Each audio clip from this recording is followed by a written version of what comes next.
Hi welcome to Divya Badepalli blogs. ఎలా ఉన్నారు మీరు? నేను బాగున్నాను. ఈరోజు మనము మునగాకు కరివేపాకు రెండు కాంబినేషన్లో పొడి ప్రిపేర్ చేసుకున్నాము. ఇది చాలా బాగుంటుంది. దోశలో కానీ వేడివేడి అన్నంలోకి ఎలా ప్రిపేర్ చేయాలంటే చూద్దాం. ఇప్పుడు ఇలా నేను కందిపప్పు, ఉద్దిపప్పు, శనగపప్పు తీసుకుంటున్నాను. అలాగే మెంతులు, ధనియాలు, మిరపకాయలు, చింతపండు, కరివేపాకు, ఎండినది మునగాకు తీసుకుంటున్నాను, తెల్లగడ్డలు. ఇప్పుడు ఒక ప్యాన్లో ఆయిల్ కొంచెం వేసి కందిపప్పు, ఉద్దిపప్పు, శనగపప్పు వేసి ఫ్రై చేసుకున్నాను. గోల్డెన్ కలర్ వచ్చిన తర్వాత ధనియాలు వేసి ఫ్రై చేసుకుంటున్నాను. ఒకటి తర్వాత ఒకటి వేయాలి, లేకుంటే మాడిపోతాయి. తర్వాత కొంచెం మెంతులు, కొంచెం జీలకర్ర వేసి ఫ్రై చేయాలి. ఫ్రై అయిన తర్వాత ఇట్లా ఎండుమిరపకాయలు మన టేస్ట్కి తగ్గట్లు వేసి ఫ్రై చేసుకోవాలి. ఇప్పుడు ఫ్రై అయినాయి కదా, వీటిని మనము కొంచెం చింతపండు వేయాలి. వేడి మీద వేస్తేనే ఇది తొందరగా గ్రైండ్ అవుతుంది.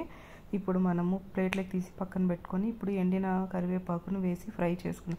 మీరు పచ్చిది కూడా కావాలంటే కడిగి వాష్ చేసి డ్రై అయిన తర్వాత వేసుకోవచ్చు.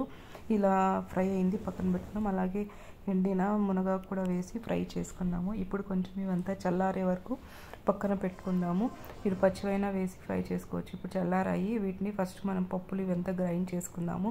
రెండు మిక్స్ చేసి గ్రైండ్ చేస్తే తొందరగా గ్రైండ్ గ్రైండ్ చేసి పక్కన పెట్టుకుందాము. ఇప్పుడు ఎండిన కరివేపాకు, మునగాకు వేసి ఫ్రై చేసుకుందాం. సరిపడా ఉప్పు వేసి గ్రైండ్ అయినాయి. ఇప్పుడు గ్రైండ్ చేసి పక్కన పెట్టుకున్నాము. ఆ పొడి వేసి గ్రైండ్ చేద్దాం. అంతే, చాలా ఈజీగా చేసుకోవచ్చు. ఇప్పుడు లాస్ట్లో వెల్లుల్లి వేసి గ్రైండ్ చేసి జస్ట్ ఒక రౌండ్ తిప్పేద్దాం. అంతే, చాలా ఈజీగా ప్రిపేర్ చేసుకోవచ్చు మునగాకు కరివేపాకు పొడి.